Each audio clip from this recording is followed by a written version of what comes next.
Sorry about that. I was taking care of some last-minute technical difficulties on my phone. Welcome to Project Echo Geriatrics.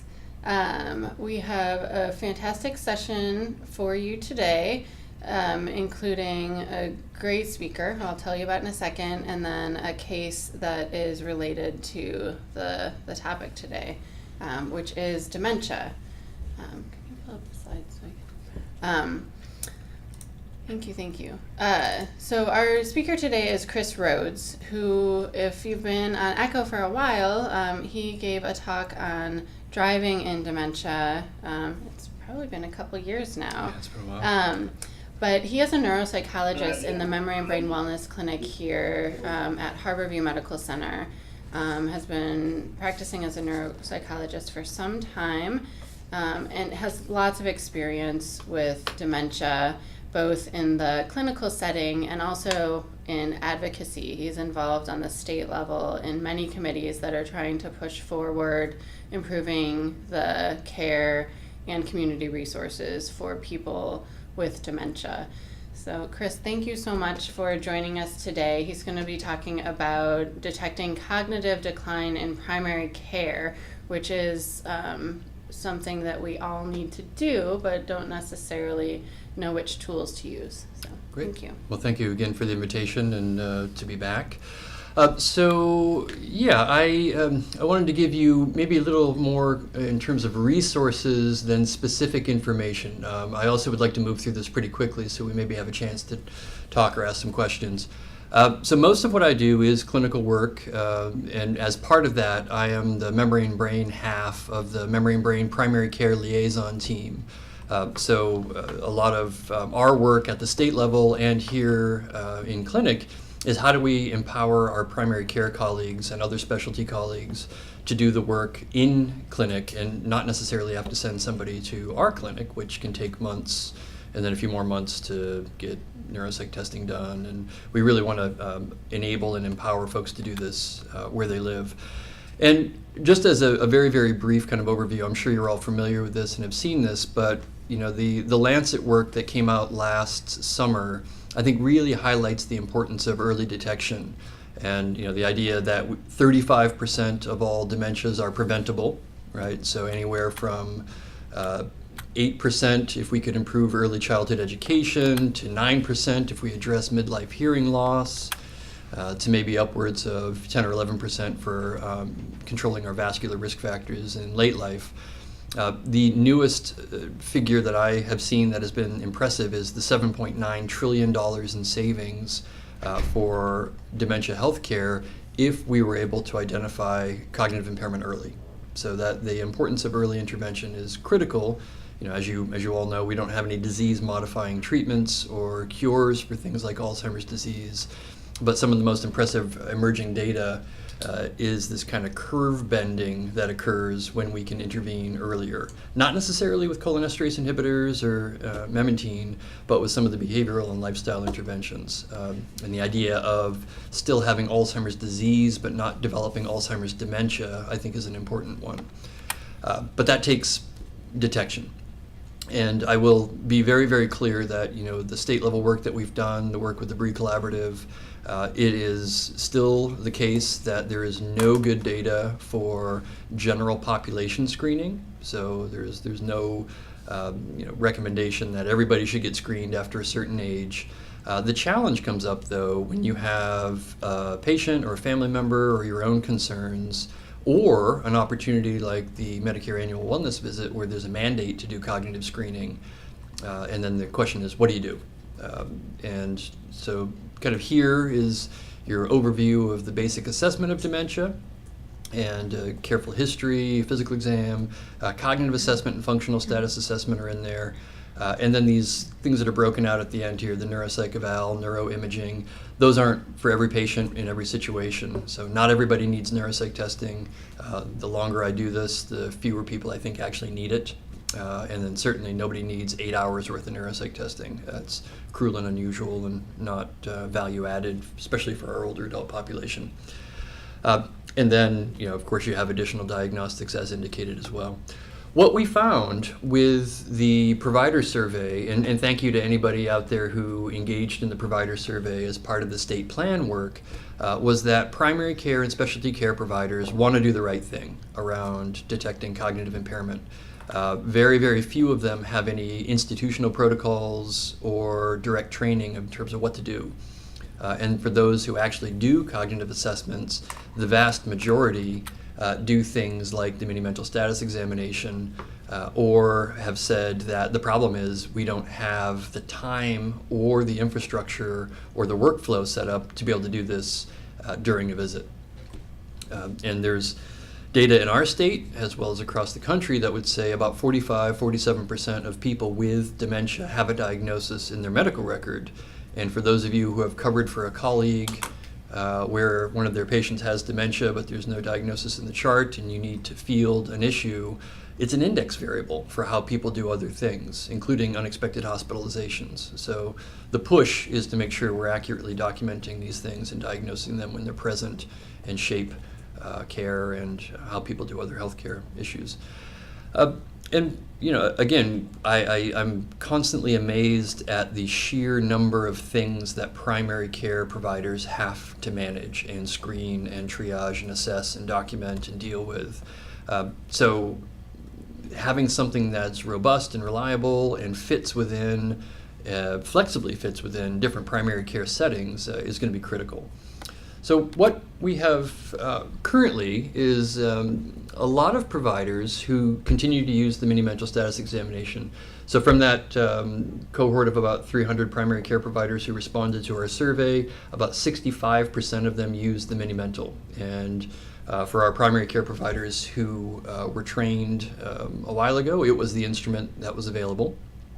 I would caution you against this, and the issues are not just the fact that it's proprietary and you should be paying a fee every time you use it. It's that the misclassification rate is pretty high, and the sensitivity and specificity are suboptimal, especially compared to other tools that are available that are free and you don't have to pay for.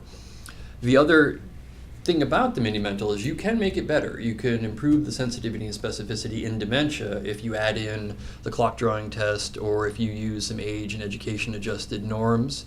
I don't know any provider that has the time to calculate a Z-score, then look that up against the percentile, which maybe there's a program that'll do it for you. But you can make it better. However, you can make it better for Caucasian folks. The problem is with the mini-mental that it still has a false positive rate that is about 7 times higher than Caucasian populations. And you see this in our Latino populations, African American, Asian American, and certainly non-English speaking populations. So there's a whole host of non-neurological factors that are associated with variance in scores that have nothing to do with what you're actually looking for. So that's my 2-minute, please don't use the mini-mental, or if you do, maybe think about other ways to augment it. You're probably familiar with the mini-cog, which does a lovely job in a shorter amount of time. Sensitivity and specificity is equal to, if not improved, compared to the mini-mental. It's very simple. I'm going to give you 3 words. I want you to remember them. Draw me a clock. What were the 3 words? And you've got a score of 0 to 5, and a fairly easy rubric to interpret that. The challenge with the mini-cog and with the mini-mental status examination is that neither of them were developed to detect mild cognitive impairment. So they do a fairly good job at detecting frank dementia, but if we're really talking about early identification and intervention, we're a little bit too late at that point.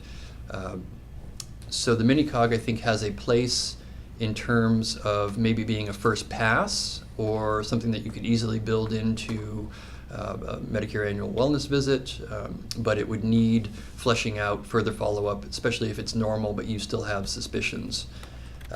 I suspect that most people are familiar with the MoCA, or the Montreal Cognitive Assessment. Sensitivity and specificity are vastly improved.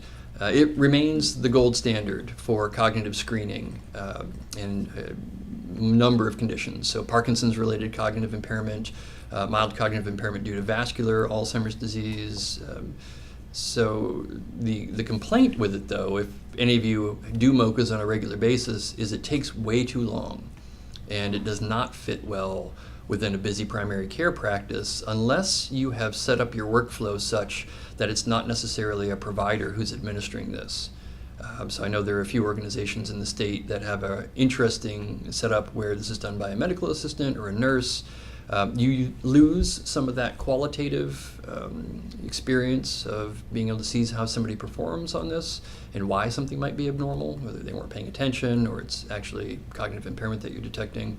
But there are a variety of ways to work this into a workflow, so it's not quite so burdensome.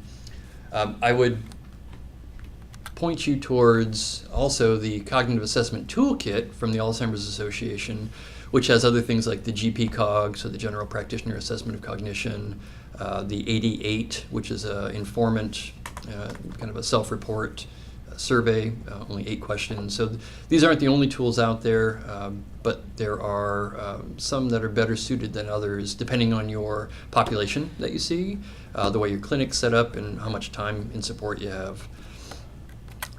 The other thing I wanted to direct you towards are the recommendations that we compiled through the Bree Collaborative. And this is a governor-appointed public-private partnership looking at decreasing discrepancies in healthcare to improve outcomes. The Bree took on Alzheimer's disease last year, and I had the privilege of chairing that work group with providers from around the state, as well as people with memory loss and family caregivers. And we tackled things like diagnosis and, what's the best evidence out there. And again, the evidence is not that everybody needs to be screened, but there are at-risk populations, and we need clear clinical pathways for not just how do you detect this, but what do you do when somebody is flagged as abnormal? What are the opportunities for that? The Medicare annual wellness visit being one of them. This dovetailed with some of the work that insurance companies are doing to incentivize this visit, and for healthcare systems that do a good job utilizing it, there's a financial bonus there. So there's a few other things that factored into this that make it more tolerable, and how do you actually build it into an EHR and track it across time.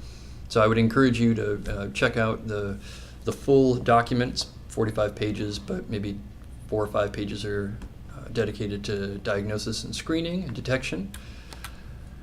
And then the other thing that we created as part of the Dementia Action Collaborative, which is the implementation phase of our state plan, and I've had the honor and privilege of chairing the Health and Medical Subcommittee for both phases of this, is a 4-page clinical provider practice toolkit. And my primary care colleagues kept saying, we just need a flow chart. Give us a flow chart. I don't want to have to think too much about this, just what do I do here and there? So we created one. And it has, again, opportunities for screening or case detection. It has the tools you should use. It has the cutoffs. What do you do next? The other pages, which I haven't included on here, are what labs should you be looking at? What questions should you be asking about sleep and alcohol? Who is a good referral to send to a tertiary specialty, and what are the specialties that are out there? It has links and resources, including area agencies on aging, community living connections, Alzheimer's Association. So it's a pretty robust 2-page document, and again, gives you some opportunities and ideas about how do you do this. And you can find that on the Dementia Action Collaborative website. I'm also happy to send out PDF copies. Another thing that I'll steer you towards on the DAC website here is the roadmap for patients and families dealing with memory loss. It's this fantastic kind of all the way from wondering and worried all the way through I've got late stage dementia. What do we need to be thinking about? What are the resources to help us with this? So it's a lovely lovely document. We are working on creating one for providers as well, and the little kind of the mini toolkit there is a step towards that. And with that, I think I will stop, and I don't know if we have time to field any questions. Yes, awesome. please.